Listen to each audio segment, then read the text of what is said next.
What's up? What's up? What's up? Welcome back, everybody, for another episode of a Runnin podcast, coming to you from the top of a volcano in the middle of the Pacific Ocean. I swear I can never get that right. I'm not on the top of a volcano. I am in the middle of the Pacific Ocean, sort of on a volcano, kind of.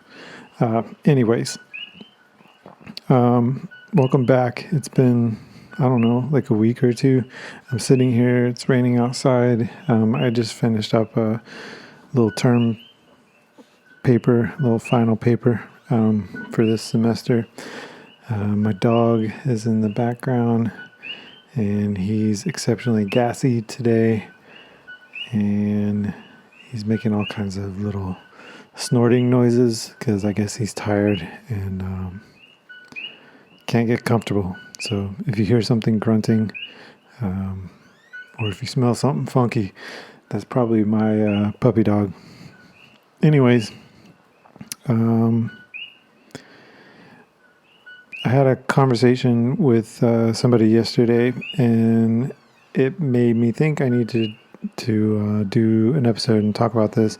But this person came to me with a question. I'm not going to say who they were or my relationship to them, but this person came to me, and a mysterious person from my past, not really, but this person came to me and asked me just a general question about sort of the pattern to follow when getting into a running routine. And this was kind of like a multi-part question, because this person's also dealing with some injuries. I won't get specific, but injuries to the joints in their leg, we'll say. And so I want to get into that. I'll preface any advice that I'll ever give with this. I don't ever want to give advice that's going to hurt somebody. And to sort of paraphrase Jocko Willink, you can't just believe in yourself and then go to gym class and use your belief in self to make it up the rope, to the top and ring the bell in gym class. Believing in yourself will get you so far, but you have to actually be physically able to do things. And so when I do give advice on this podcast, please don't just go out and think because I told you that you should be able to, run a certain distance or do a certain thing. And you maybe have a catastrophic leg injury or something in your past, or you've had, ACL surgeries or multiple torn meniscus or something. Like, bear in mind, I'm speaking from my experience, and I, besides a couple of knee injuries and dealing with ITBS in my past, I generally don't have anything major. Like, I've not had major surgeries on my leg or anything. So when I give advice, I'm giving it based off my experience. So results may vary, and so just keep that in mind. Like, know your body and don't run out and do anything without consulting a physician, which I am not, or a professional sports medicine therapist or physical therapist or a kinesiologist or somebody that's got credentials and a great insurance plan that can cover them in case you decide to file, bring a lawsuit against them. Just don't take my advice as that of a trained professional. I'm just giving based off my experience. That said, I wanted to talk about that. I'm going to save that for a little bit later because another thing I wanted to get into last episode was kind of also based off of input that I received off of Reddit from somebody. They were asking about the humidity in Hawaii and how to kind of deal with a tropical climate. And so I offered some suggestions on that. And then I have not had a chance to do another podcast because I've been so busy with school, and then starting up at a new job, and then having to learn the ropes there pretty fast. So my bandwidth's been extremely limited, and you'll probably notice if you follow my Strava feed. I'm sure that not that many people follow my Strava feed, but if you do, then you'll notice that it's been kind of Spartan lately. And not in the good way. Not that I've been running Spartan races, but there's just been very few activities because I've been so busy. I've had to kind of I've had to pick, run or, not meet a deadline or not get other stuff done that needs to be done in my life. So anyways, sorry, I always talk about me. I'm so selfish. But yeah, so I had done that episode based off of input from somebody, and that went really well. And so I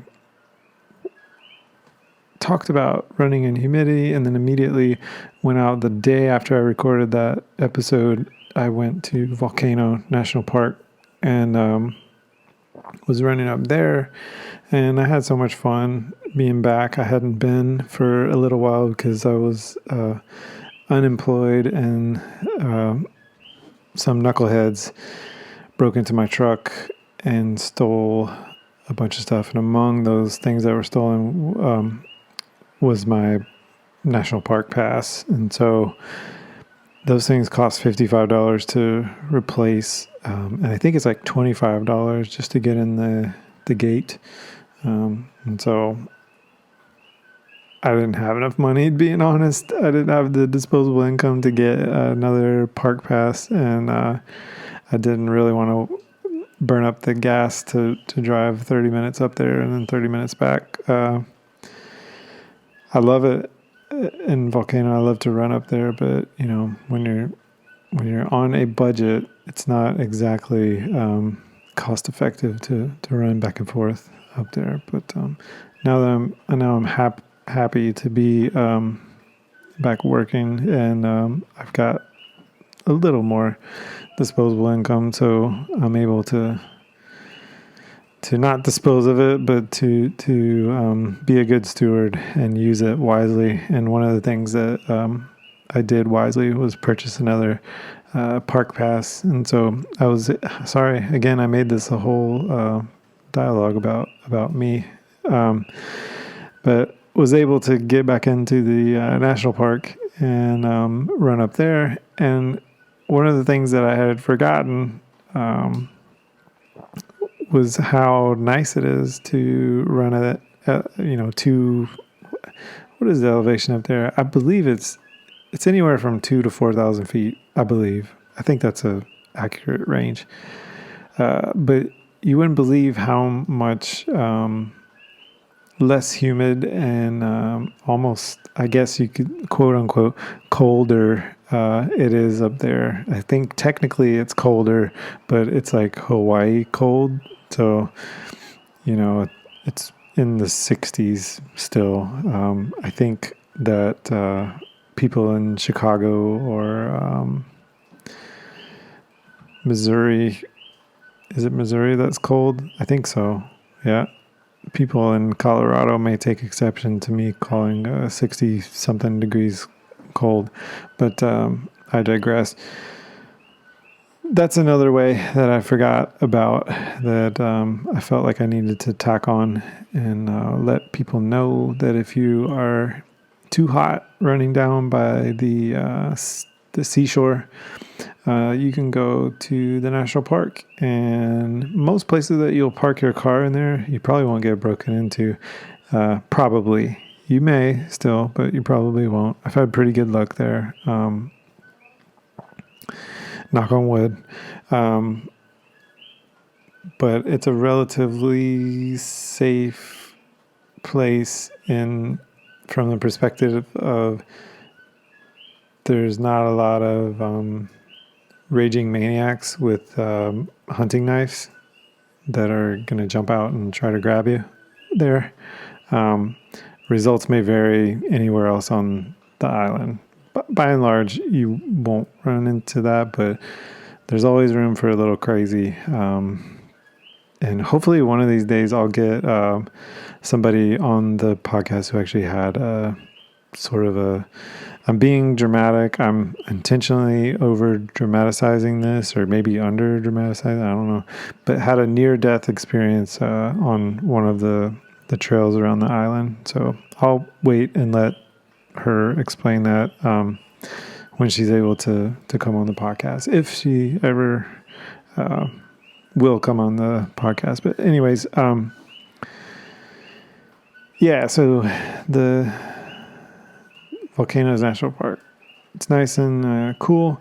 Matter of fact, I could have probably used a long sleeve shirt when I was up there. And I don't even run in a shirt when I do my daily runs, but I definitely had on my Hawaii Running Lab.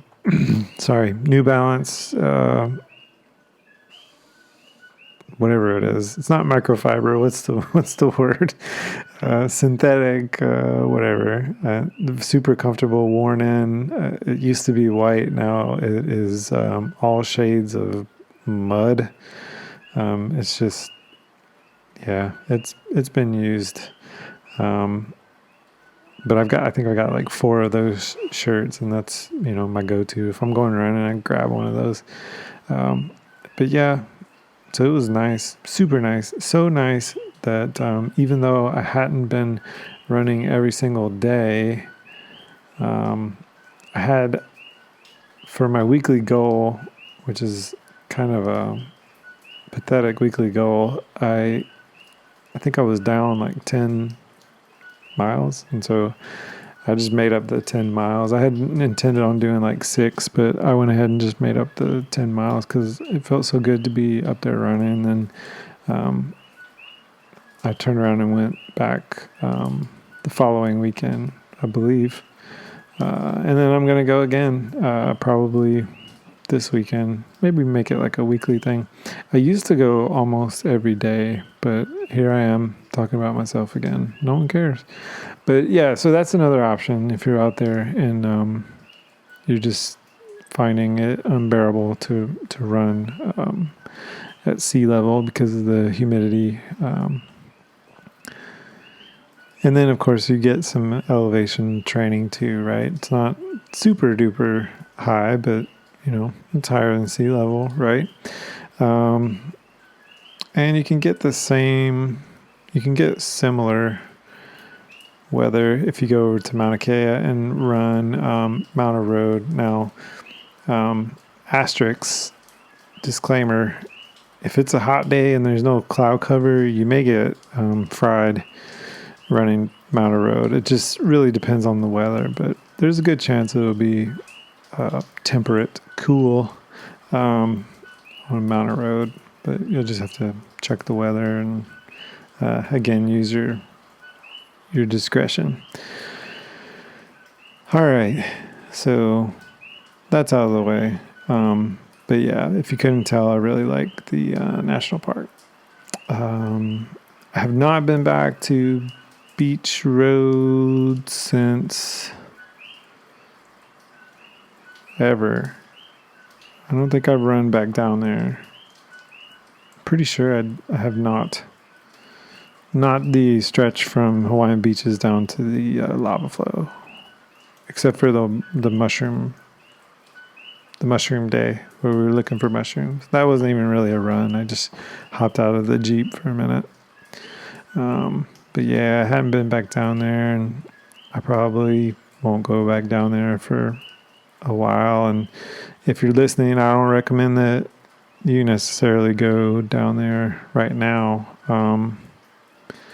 I guess every problem contains its own solution, and so eventually it will sort itself out. There's all kinds of missing people posters on the trees down in that area. And I don't know them personally, but somebody explained to me that some of those missing people probably got into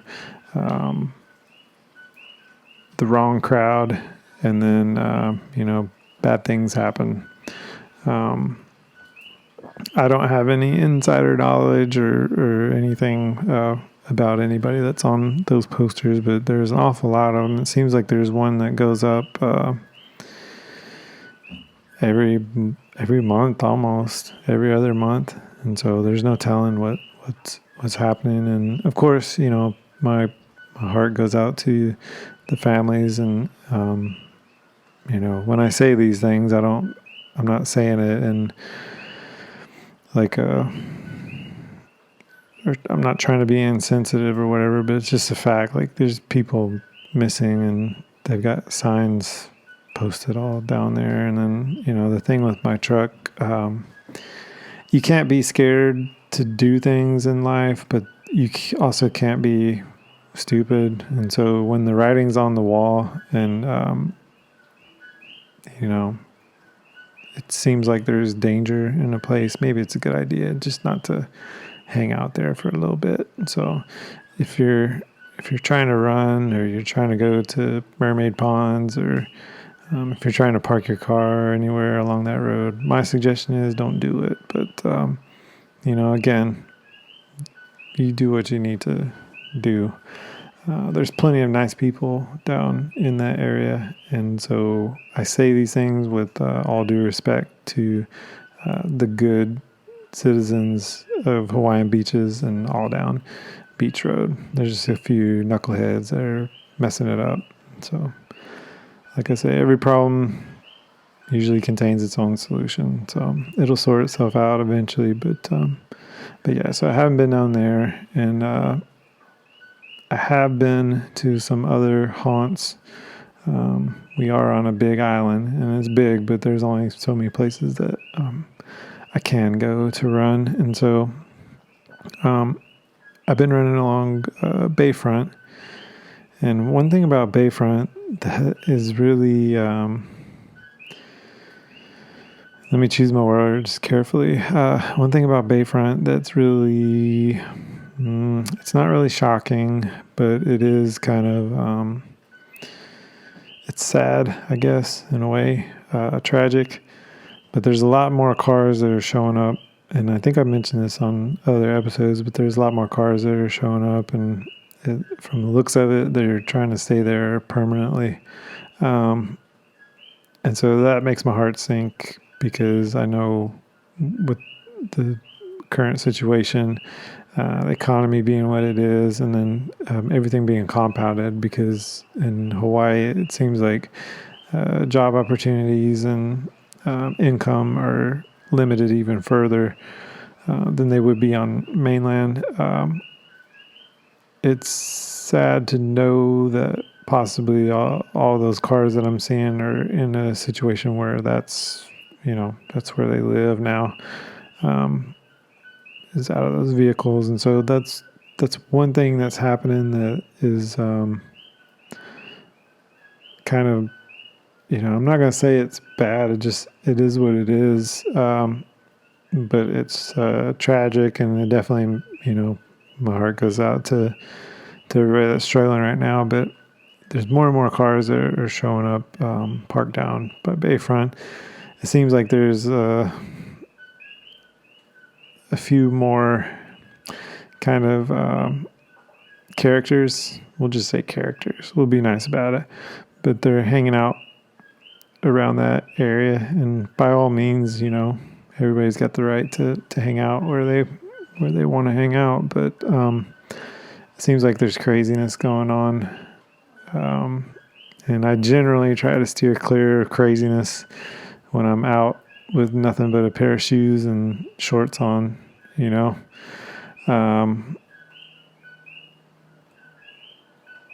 No way to defend myself or get out of a situation or call for help. I generally try to steer away from craziness. So there's kind of the questionable looking folks or questionable acting folks. I don't really care what you look like too much, but questionable acting folks. And there's no real sensitive way to say this, but I was out yesterday, Bayfront, and I kid you not, like that whole area out there just reeks of urine. Like the whole area. And I mean, like the wind was blowing. It wasn't like the air wasn't still. And this was out in the open. Like just the whole area just reeked of urine. It was terrible.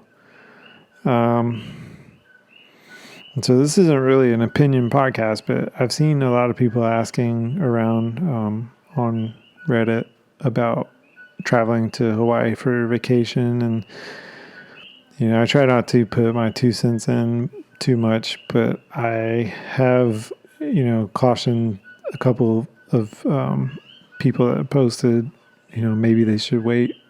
And that's why.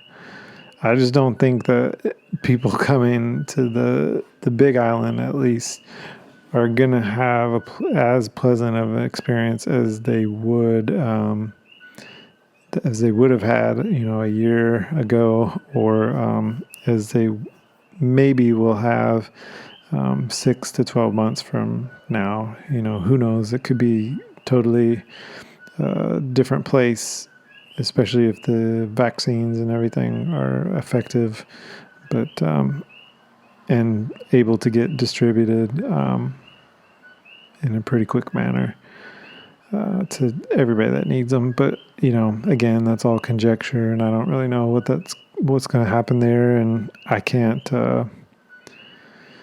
This podcast isn't really meant to support that kind of conversation. I'll let the experts be experts, but I'm just saying, like,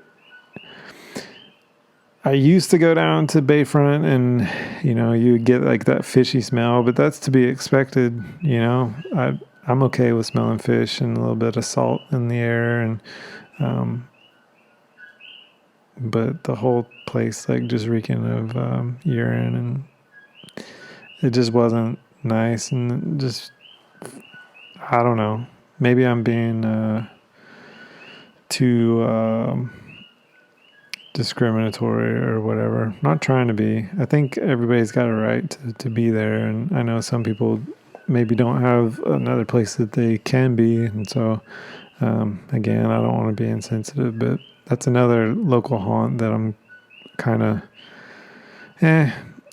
ho-hum about making a trip out to do Bayfront right now again.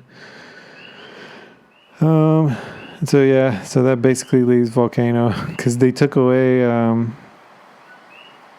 the watershed area.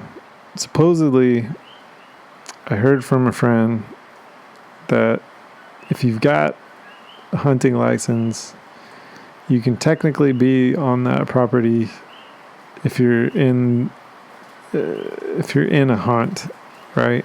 So really all you need is your hunting license and presumably some kind of hunting implement that is prescribed by, legal to hunt with whatever game is up in that area.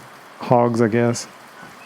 But yeah, technically, according to my source, you are allowed to be up there if you've got those things. But again, I would double check with DLNR, and that's really not going to help you or me or anybody if they're just running, because obviously I'm not going to carry around a slingshot or whatever and my hunting license while I'm running up there.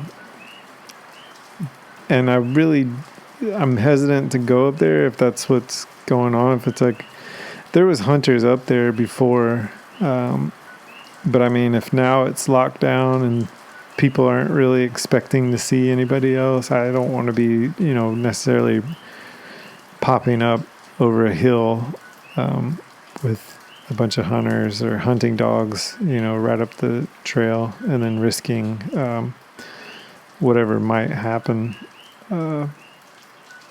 because I'm looking a lot like a hog or whatever popping up over the hill.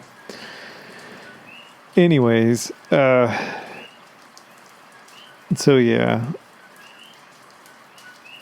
kind of a diminished state of places to run. I still am able to go to Beach Road between HPP and Hawaiian Beaches. I don't feel too hesitant about parking down at Shorefront.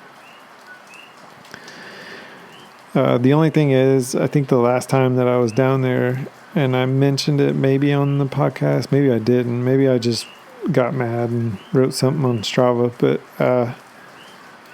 somebody or some people, multiple people probably, they just tossed trash bags out.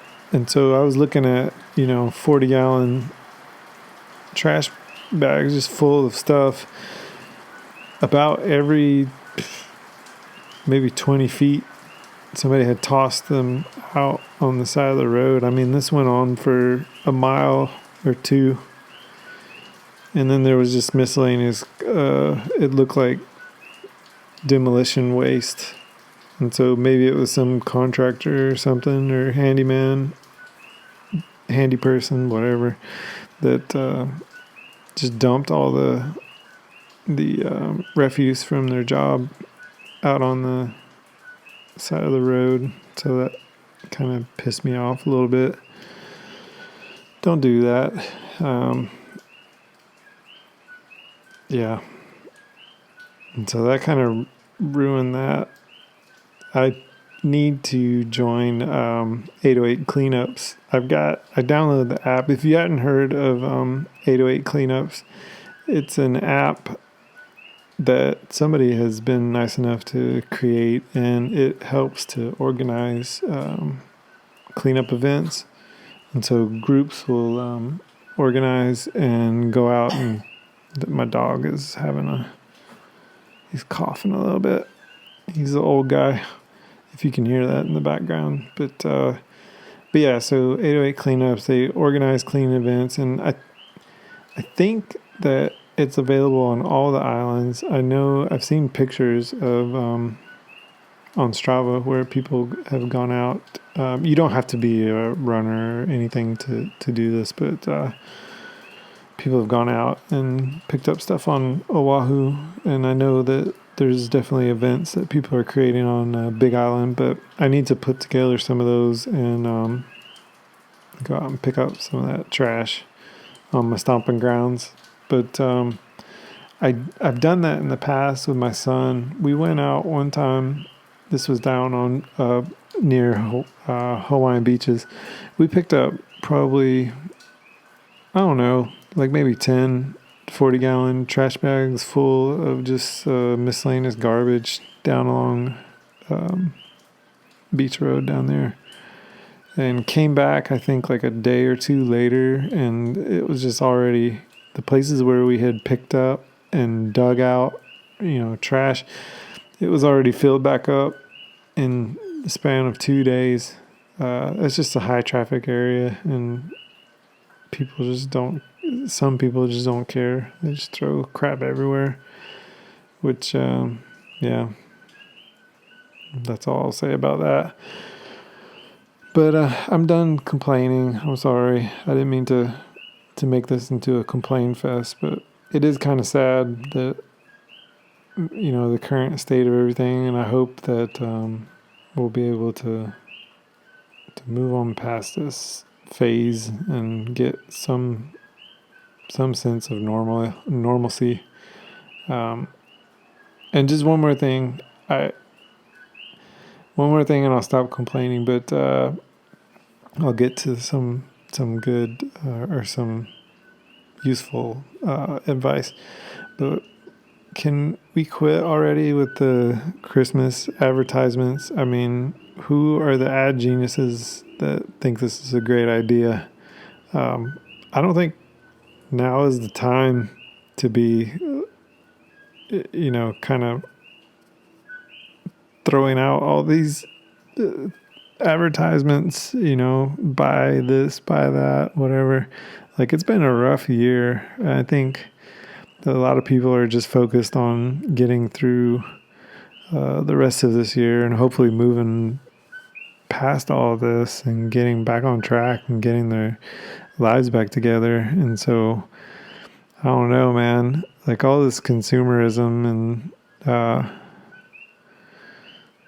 yeah, I think I think it's inappropriate. Like, all the advertisements that are going on, like holiday stuff. I wish they would calm down. Have, more advertisements for like world peace or or something like that. Because I don't think people need to feel worse about things that they can't purchase or experiences that they're not able to provide their family with this year. Just saying, that just my opinion. I don't assume correctness, so I'm probably totally wrong. Maybe it's just me. But yeah, so I promise that's the last thing that I'm gonna do color commentary on for the night. Advice. Like I said, somebody contacted me and needed some advice on more or less how to get started with running. And they were kind of hinting at what is the schedule that they should use. In other words, so hypothetically, should they start off with like a mile and then in a week move up to 2 miles and then in another week move up to 3 miles, or something like that? Like, what's the pattern? What's kind of the ultimate configuration for running schedule? And so I had to speak just from my experience. Also, like I was saying before, there was pre-existing conditions. And so this person had problems that were, I would say, moderate. Maybe not major, definitely not minor. We'll say moderate issues. So there's some potential for severely injuring themselves with overexertion. And so they asked me, because they're playing another sport. I'm not going to say what sport it is, not because I'm embarrassed to say, but because I don't want to identify this person straight out, just in case. I don't think that many people listen to this podcast, and I don't think anybody's going to identify them, but, just to keep everything confidential. But so they actually play another sport, and they're doing the running beforehand to kind of warm up for that sport, to sort of prevent injury, and just kind of get their muscles warmed up. And so this isn't a person that's setting out to do like, some kind of running goal, like a half marathon or ultra marathon or even a 5K. That's really not the goal for this person. It's just to sort of get warmed up and maybe a little bit of cross training, kind of just build their physical attributes up to where they don't have pain or they don't get injured when they're playing their other sport. And so I said all that to set it up so I could say this. The advice that I gave them, again, this is totally coming from personal experience. So always consult a doctor or sports medicine or physical therapist. But what I told them is not shocking. It may have been slightly disappointing, but it's kind of the standard boilerplate answer that you will get from people. And it's that it's really subjective And you kind of have to walk a fine line between being a total wuss, right? And then getting over a little bit of pain and pressing through, right? And so that's a really fine line, because there's times where you just don't want to do stuff, and so psychologically your mind will make it seem like you're hurting way worse than you are, or that continuing to run will push you beyond repair. It'll push you to the brink of your physical abilities, and cause you to start breaking down, which sometimes is true, but sometimes is not. And so it's a little bit of finesse, and it's knowing your body enough to know, like, when you're about to do catastrophic damage, and when you're just kind of being a wuss because you don't want to do any running, that day. And that's the truth. That's my story, and I'll stick to that. To expound on that a little bit more, there's things that you can do to prevent injury and to kind of make easing into that transition of starting a running routine to make that easier, and to also avoid pain, undue pain and suffering, or unnecessary pain and suffering. And so I have said a lot of this before on the podcast, but it bears repeating. So number one, I'll just start from your feet. So with your feet, I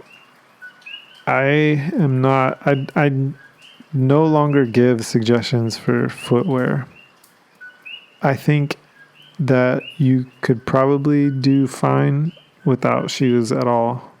I know that sounds crazy, and again, results may vary, and you probably wouldn't want to run barefoot across a bunch of sharp basalt, lava rock, or a park that's got hypodermic needles and broken glass everywhere, right? So it's all completely dependent on the environment in which you intend to do your activity. But like, if you've got a huge field that's full of soft grass, and there's reasonable affirmation that there's no hypodermic needles or broken glass or nails stuck in 2x4s, like anywhere in that field, you may be able to get by running just on your bare feet, right? So the point I'm making is not to not wear shoes. It's that you should not start off by getting hung up on what footwear you're actually wearing. Asterisk next to that, I think if you are going to worry about footwear, I swear by Ultra, and I like to get Ultras with as little cushioning as I possibly can. The King MT, or I call them King Mountain, because they've got mountains all over them, and I think MT is the abbreviation for mountain, but I've heard them called King MT, so I'm not really sure what's correct. They make these shoes for the King MTs or King Mountains or whatever. They're made specifically for like adventure races, so like the Spartan sprint or whatever, Spartan events in general. But they're low. They've got a low amount of cushioning, and they've got Vibram outsoles, and so they have superb traction on slippery surfaces. And so that's why I like them. And also, I used to have these shoes as a kid. I think they were called Kangas or Kangles or something, but They had Velcro straps instead of shoelaces, and then on the side, or maybe they were called roos. I think they were called roos. And then on the side, they had little zipper pockets, and you could put like a penny in it or whatever. But the King MTs, King Mountains, whatever, they have also a Velcro strap, but it's there. It's designed to help you tighten up the shoe or loosen it without having to untie or tie it. It's got laces too, but yeah, just on the fly.